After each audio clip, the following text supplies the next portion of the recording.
Well, as China concludes the 24th Olympic Winter Games, the most decorated winter athlete in history is sharing his journey from Olympic gold to businessman.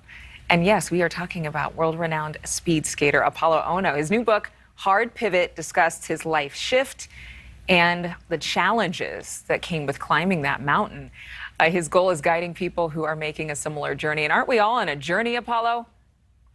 We are all on a journey. Absolutely. Good to be with you, and thank you for being here. I was saying to people, I grew up watching him, and I thought that it's so funny when people say that, isn't it? Yeah, it's more funny when someone tells me that looks like, you know, that we're maybe around the same age. Exactly. Say, oh, I remember seeing you, and I've had your poster in my locker room, and I was like, oh, man. Well, that's the thing. You were like our age, and you were doing things that we only dreamed of. So really, you have become a role model for a whole generation and beyond. But talk about, first of all, I got to ask you, how much do you watch the games when you're retired? I mean, what do you do? I would say I watch the games very consistently, like every Olympics, whether it's summer or winter. I spend a tremendous amount of time. Oftentimes myself, our team, we, you know, those who are no longer competing, we still cheer, we still scream, we still have the same type of emotions as we did. Obviously, we're on the opposite side of that camera lens. So we tend to be a little more critical of our peers in terms of like technical analysis and such, but we cheer like everyone else. We're big fans of the Olympic Games. I myself love to watch, obviously I'm biased towards speed skating. And these games were different. I think everyone knows and understands that, but I was still very much a big part of the fan group back home, so to speak. Well, it's good to hear that an athlete is also a fan. And I mean, you really did make it cool for people to see a speed skater. I mean, you launched the sport, similar to some of the other folks that we've seen, like Shaun White did for snowboarding. But maybe talk about identity a little bit. I think a lot of people have lost a sense of who they are over the past couple of years, especially. You experienced a little bit of this following retirement, right? Yeah, I think this is quite common amongst especially Olympic athletes, but really anyone going through a pretty significant life change.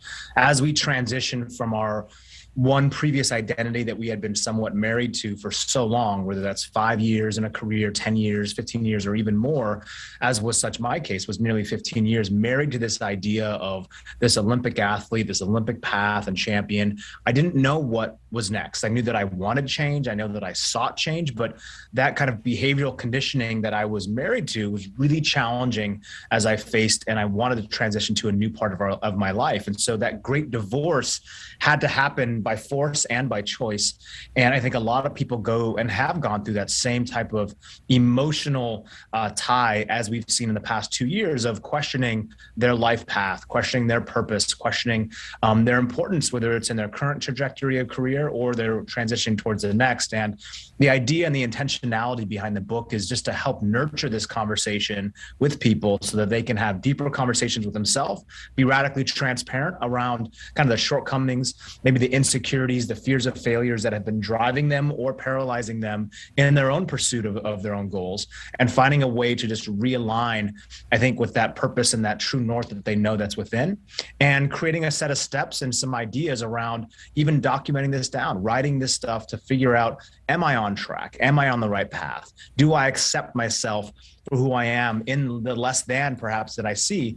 And that part is hard, but as we know, human beings have evolved and adapted to incredible hardship and changes. And you know, what the environment is like today is absolutely no different. And so my new purpose, so to speak, is no longer winning medals in the Olympic arena or going to the Olympic Games and trying to be the best there. And so it's much less about me, and it's more about how can we get more people to feel alive, to feel happy, to feel driven again, and to feel like they are aligned, knowing that the journey is never easy, and taking the necessary steps in order to make that progress moving forward. Well, it's a beautiful transformation, and it's a topic that I am so encouraged that you have started and continued, because identity is everything. Apolo Ohno, thank you so much for being with us. Your book, Hard Pivot, is available now for purchase. Thanks again.